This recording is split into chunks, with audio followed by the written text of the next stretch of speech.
कश्मीर के कुलगाम में आतंकवादियों ने तो हमारे जो प्रवासी श्रमिक थे वहाँ पर काम करने गए थे, उनका आतंकवादियों ने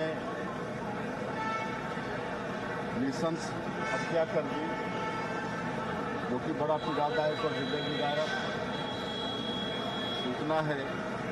और इसमें शक्ति जिले से श्री दीपक रात्रे की आतंकवादियों ने हत्या कर दी और सारंगढ़ बिराईगढ़ जिले से भूपेंद्र भैना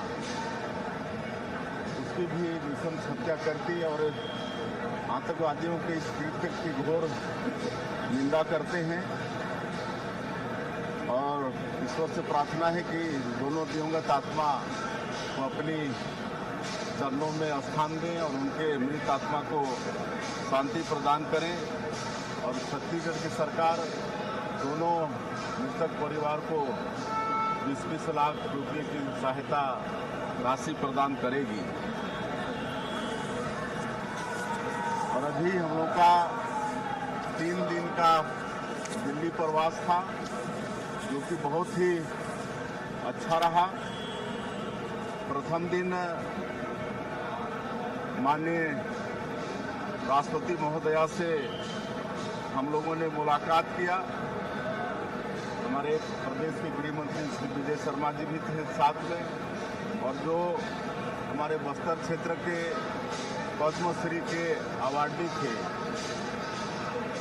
बस्तर पंडुम के जो विजेता थे, और मांझी चालकी जिनका बस्तर दशहरा को संचालित करने में बहुत बड़ा योगदान रहता है, सबका पहली बार राष्ट्रपति भवन में इतने बड़े जनजातीय समाज के प्रतिनिधि मंडल का स्वागत हुआ।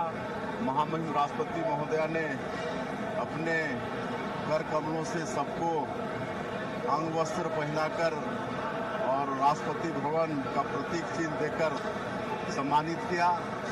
और सबका दोपहर का भोजन भी राष्ट्रपति भवन में हुआ। और सबका सौभाग्य कि महामहिम राष्ट्रपति महोदया ने अपने हाथों से भोजन सर्व भी किया। और माननीय प्रधानमंत्री जी से भी मुलाकात हुई और बस्तर जो नक्सल मुक्त हुआ और वहाँ की गतिविधि से उनको अवगत कराया। और विशेषकर जो 461 गांव हैं बस्तर क्षेत्र के जो अविद्युतीकृत हैं, और वहां पर विद्युतीकरण के लिए एक प्रस्ताव भारत सरकार के पास गया हुआ है, तो उसकी स्वीकृति के लिए माननीय प्रधानमंत्री जी से हमने आग्रह किया है। और राजनांदगांव में प्रस्तावित जो यूरिया संयंत्र है, और उसके लिए हम लोगों ने जमीन भी प्रदान कर दिया है 421 एकड़, उसकी स्वीकृति के लिए भी माननीय प्रधानमंत्री जी से आग्रह किए हैं। और हमारे प्रदेश में आयुर्वेदा का एम्स खोलने का भी आग्रह माननीय प्रधानमंत्री जी से किए हैं। और माननीय प्रधानमंत्री जी ने बड़े इत्मीनान के साथ सबको सुना है और पूरा आश्वस्त किया है कि ये काम हमारे प्रदेश में होंगे।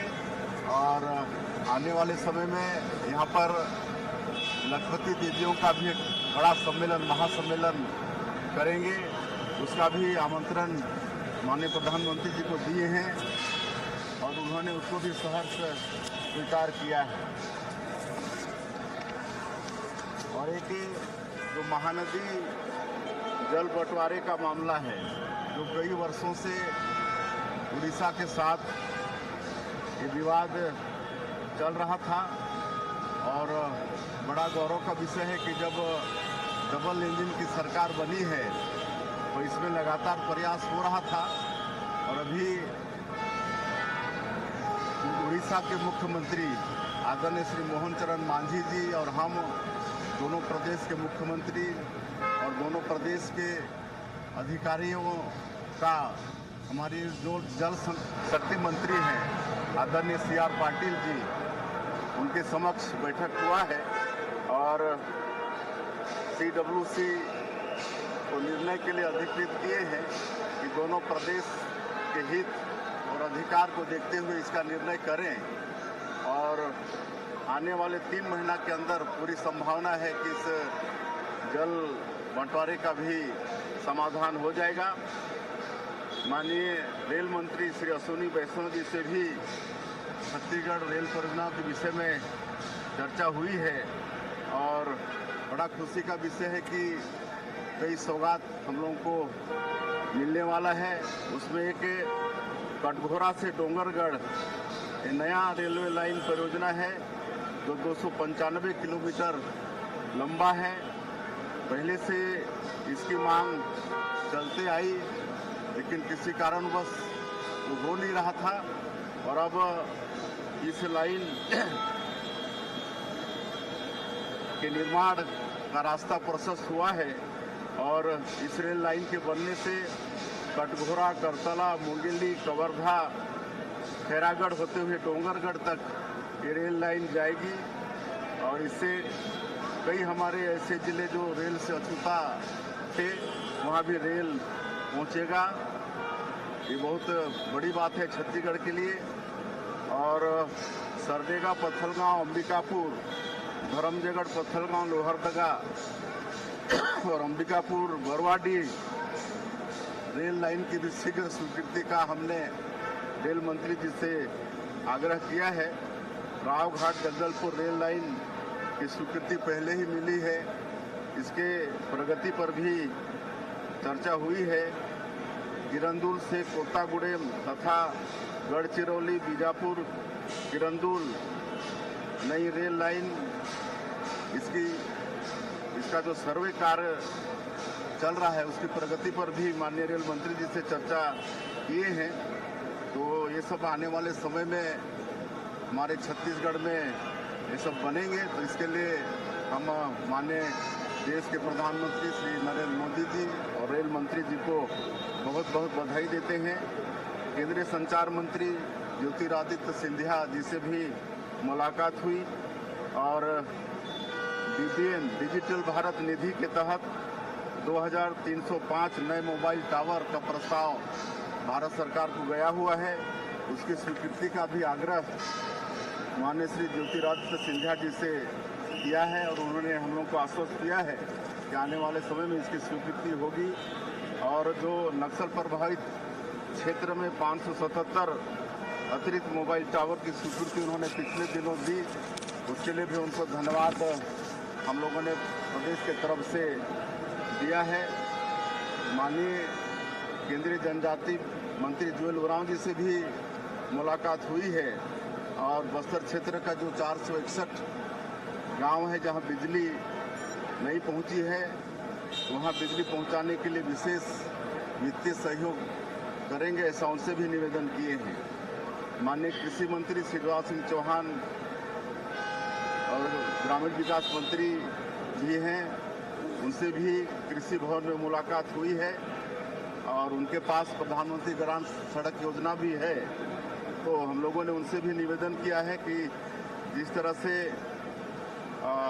हमारे बस्तर क्षेत्र में बसाहट बहुत दूर दूर है, तो 10 किलोमीटर की परिधि को एक यूनिट मानकर वहाँ पर प्रधानमंत्री ग्राम सड़क योजना की स्वीकृति देने का हम लोगों ने आग्रह किया है।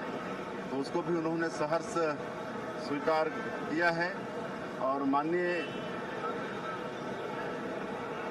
खाद्य एवं सार्वजनिक वितरण तथा नवीन एवं नवीनीकरण ऊर्जा मंत्री श्री प्रहलाद जोशी जी से भी मुलाकात किए हैं और उनसे आग्रह किए हैं कि प्रत्येक महीना 5 लाख मीट्रिक टन चावल यहाँ से लें ताकि मतलब जल्दी यहाँ पर मिलिंग हो पाए। तो उन्होंने भी इसके लिए आश्वस्त किया है। और आज सवेरे माननीय राष्ट्रीय अध्यक्ष श्री नितिन नवीन जी से भी मुलाकात किए हैं। तो इस तरह से ये 2 दिन का प्रवास छत्तीसगढ़ के लिए बहुत ही लाभदायक रहने वाला है। छत्तीसगढ़ में को लेकर कह रहे हैं कि उसे लेकर युवा मुक्ति कह रही है कि छत्तीसगढ़ बिहार जैसे जगहों पर काम नहीं होता, इसलिए मजदूर जो है पलायन कर रहे हैं। और सर फारूक अब्दुल्ला कह रहे हैं कि जब जब राज्य की डिमांड होती है तब तक इस तरह के आतंकी हमले होते हैं समाज में। नहीं, ऐसी बात नहीं है। काम की छत्तीसगढ़ में कोई कमी नहीं है। नरेगा का काम था ही, अब उसके जगह पर विकसित भारत जी राम जी 1 जुलाई से लागू हो गया है और उसमें 100 दिन के जगह पर 125 दिन रोजगार की गारंटी है। फिर हम लोग नई उद्योग नीति भी यहाँ पर लाए हैं, उसमें भी रोजगार की विशेष व्यवस्था है। आज 18 लाख पीएम आवास का निर्माण चल रहा है पिछले 2.5 वर्षों से, उसमें भी किसी तरह से काम नहीं मिलने का कोई प्रॉब्लम नहीं है और जगह जगह हम लोग उनका स्किल डेवलपमेंट करके भी उनको रोजगार से जोड़ने का काम कर रहे हैं। तो ये कहना कि छत्तीसगढ़ में काम की कमी है, ये बिल्कुल असत्य है।